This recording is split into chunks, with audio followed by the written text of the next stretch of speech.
Hey there folks, Quinn here, Matt Scorman on the internet with another comic book review, and I have here Mark Silvestri's Cyberforce issue number 3, guest starring Pitt, Dale Keown's Pitt, up against Cyberforce. So we continue from our previous issue where Velocity, the main character, is sort of kidnapped by these thugs trying to deliver some sort of a data disk.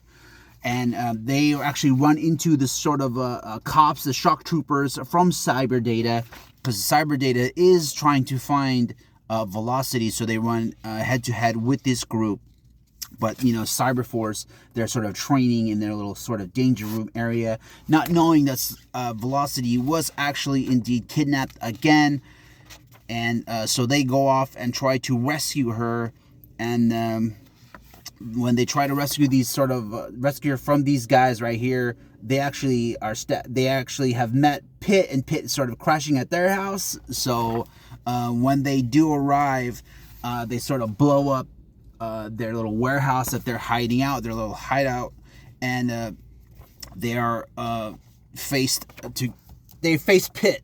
You know, this is back then when Pitt was sort of like didn't have his own comic series yet, but he was sort of like bouncing in and out of various Image books. So they fight Pitt, and then, you know, they sort of, like anything where superheroes sort of fight one another, they realize that it was a mistake, and then they start sort of fighting these shock troopers together, because he fights Ripclaw, and he's like, "You are a noble person, I can sense it." And that's sort of like, that's it. So they take away Velocity, and she's sort of taken away, and then you sort of get a glimpse of her past when she was a kid, and sort of like that, and it's sort of this lady here is like Mother May I. She's sort of pulling the strings of Cyberdata, and then sort of like Stryker here is sort of like she's like an underworld criminal boss, and she's becoming more political. She's like a mutant, like I said, a lot of parallels from the Uncanny X-Men. So she's a mutant. She's sort of like a mutant community leader, and then Stryker sort of tasked to go undercover and protect her, which he does.